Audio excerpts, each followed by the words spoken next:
को जम्मू कश्मीर के श्रीनगर जाएंगे। वहां वो पार्टी कार्यकर्ताओं से मुलाकात करेंगे।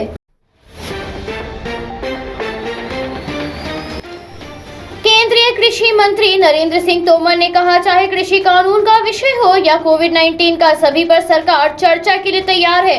जो विषय विपक्ष रखना चाहते हैं, सरकार जवाब देगी। विपक्ष के हंगामे के बाद लोकसभा की कार्यवाही को 11 बजे तक के लिए स्थगित कर दिया गया। दिल्ली में हुई कैबिनेट बैठक में फास्ट ट्रैक स्पेशल कोर्ट को जारी रखने का फैसला लिया गया, जिसे लेकर केंद्रीय मंत्रियों ने बताया 1023 फास्ट ट्रैक कोर्ट चलते हैं, जिसमें 389 पॉस्को कोर्ट हैं, जो रेप में महिलाओं में नाबालिग लड़कियों को जल्द न्याय दिलाने के लिए ये मोदी सरकार का बड़ा फैसला है।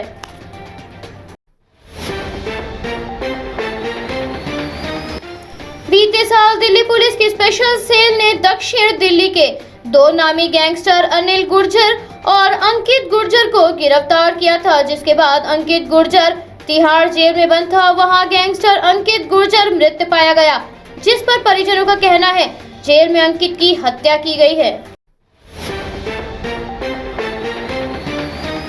केंद्रीय मंत्री अनुराग ठाकुर ने कहा, कुछ राजनीतिक दल केवल राजनीति करने का काम करते हैं, अपने राज्य में न्याय दिलाने का काम नहीं।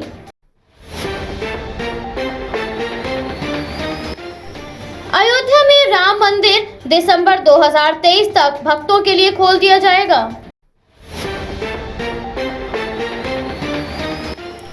केंद्रीय मंत्री मुख्तार अब्बास नकवी ने बताया, कांग्रेस और कुछ अन्य दलों का रवैया संसदीय परंपरा और लोकतांत्रिक मूल्यों को हाईजैक करने की साजिश है। बड़ी संख्या में विपक्ष के साथ ही संसद सुचारू रूप से चलाना चाहते हैं।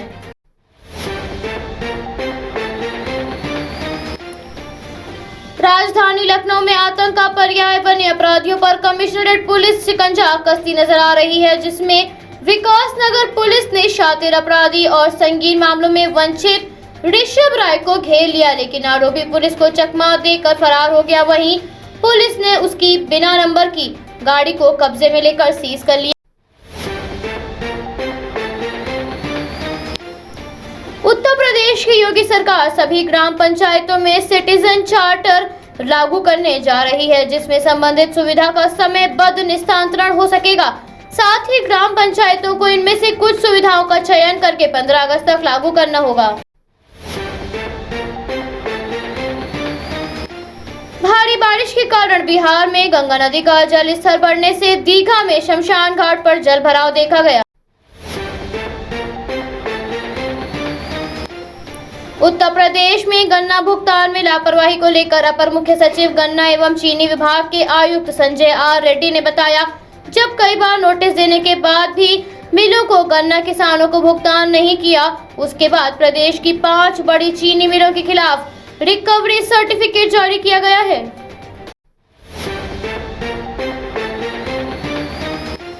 बसपा प्रमुख मायावती ने कहा, मेरे दिशा निर्देश में पार्टी के राष्ट्रीय महासचिव और राज्यसभा सांसद सतीश चंद्र मिश्र के नेतृत्व में बसपा द्वारा प्रबुद्ध वर्ग के सम्मान, सुरक्षा, तरक्की आदि को लेकर विचार संगोष्ठी के कार्यक्रम प्रदेश के जिले में चल रहे हैं।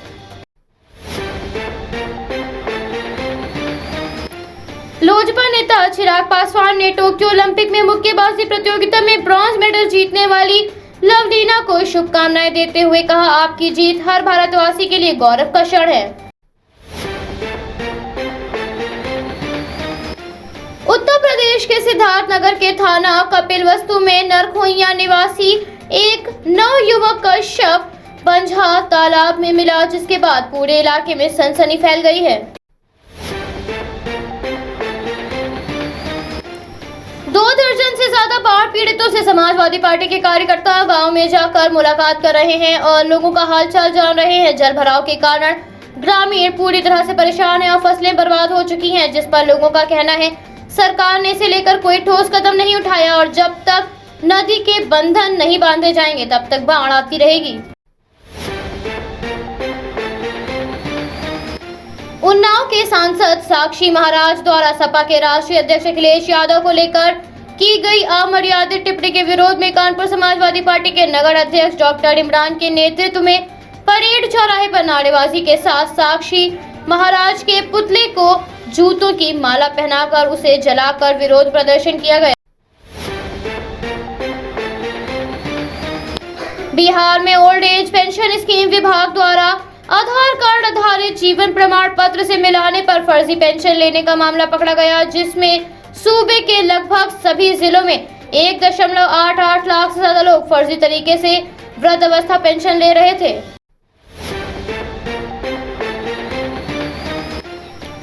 उत्तराखंड के मुख्यमंत्री पुष्कर सिंह धामी ने IIT रुड़की द्वारा बनाया गया उत्तराखंड भूकंप अलर्ट ऐप लॉन्च किया। इस ऐप की मदद से भूकंप आने से पहले जानकारी मिल जाएगी और भूकंप की स्थिति में जिन क्षेत्रों में भूकंपीय तरंगों का अनुभव होने की संभावना है वहां फोन पर अलर्ट भेजा जाएगा। मोदी सरकार का ओबीसी पर दूसरा बड़ा कदम, जिसमें कैबिनेट पे संविधान संशोधन बिल को मंजूरी दे दी गई और अब इस बिल को मॉनसून सत्र में पास कराने की कोशिश होगी और साथ ही इस बिल के अनुसार राज्यों को ओबीसी सूची बनाने का अधिकार होगा। शिरोमणि अकाली दल की नेता हरसिमरत कौर ने कांग्रेस नेता राहुल गांधी पर निशाना साधते हुए कहा, राहुल गांधी 14 पार्टियों को बुलाते हैं। अफसोस की बात है कि ट्रैक्टर तो चला लेते हैं लेकिन किसान की बात नहीं, पेगासस की बात उठाई जा रही है।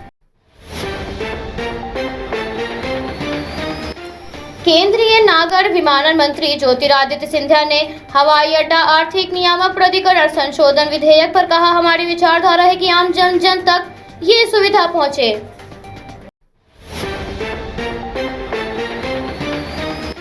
कर्नाटक में नए मंत्री परिषद का शपथ ग्रहण समारोह राजभवन में संपन्न हुआ। इस दौरान 29 मंत्रियों ने शपथ ली।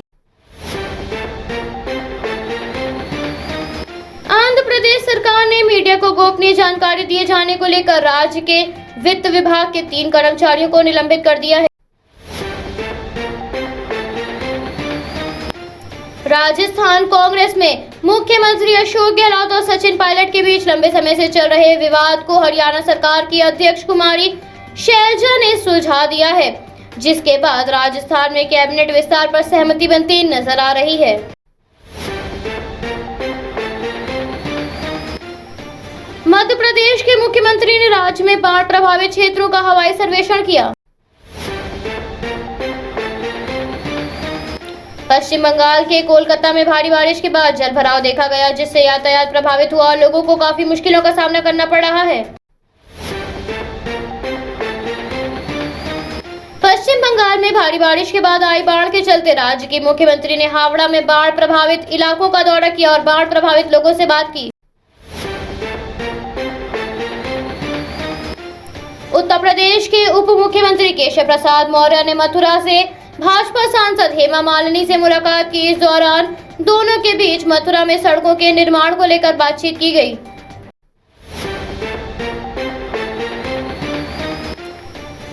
NCPCR अध्यक्ष ने कहा, राष्ट्रीय बाल अधिकार संरक्षण आयोग ने ट्विटर इंडिया को एक नोटिस जारी किया, जिसमें 9 साल की बच्ची के साथ बलात्कार के बाद हत्या की गई, जिसके माता पिता की तस्वीरें पोस्ट करके पॉस्को अधिनियम का उल्लंघन करने के लिए राहुल गांधी के हैंडल के खिलाफ कार्रवाई की मांग की गई है।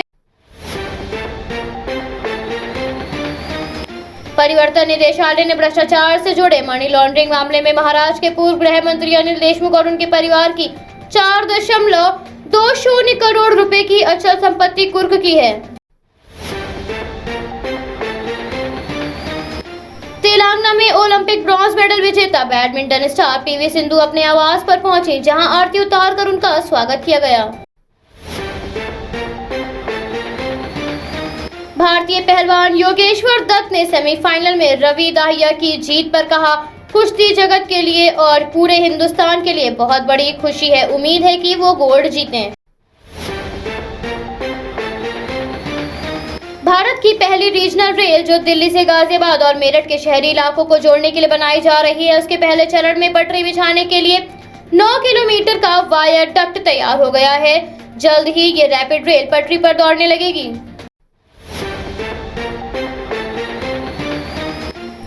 भारतीय रेलवे लगातार ट्रेनों के आवागमन में बदलाव करता नजर आ रहा है, जिसमें एक बार फिर से बीते दिन भारतीय रेल ने 32 ट्रेनों का रूट या तो बदल दिया या फिर उन्हें पार्शियली कैंसिल कर दिया।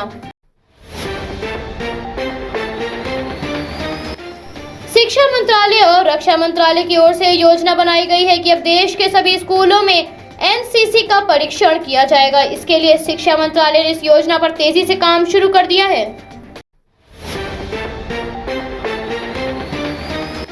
कोरोना महामारी के प्रभाव को कम करने के उद्देश्य से अंतर्राष्ट्रीय मुद्रा कोष ने धनराशि बढ़ा दी है, जिसे लेकर आईएमएफ के प्रबंधन निदेशक क्रिस्टलिना जॉर्जिएवा ने कहा, ये एक ऐतिहासिक फैसला है और अभूतपूर्व संकट के समय में उपयोगी साबित होगा।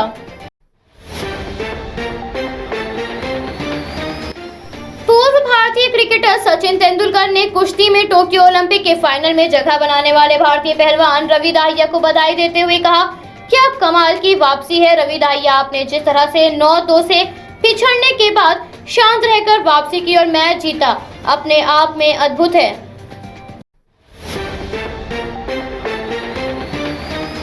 भारतीय महिला हॉकी टीम को अर्जेंटीना से सेमीफाइनल के मैच में 1-2 से हार का सामना करना पड़ा। अब ब्रॉन्ज मेडल के लिए भारतीय टीम को ग्रेट ब्रिटेन से मुकाबला करना पड़ेगा।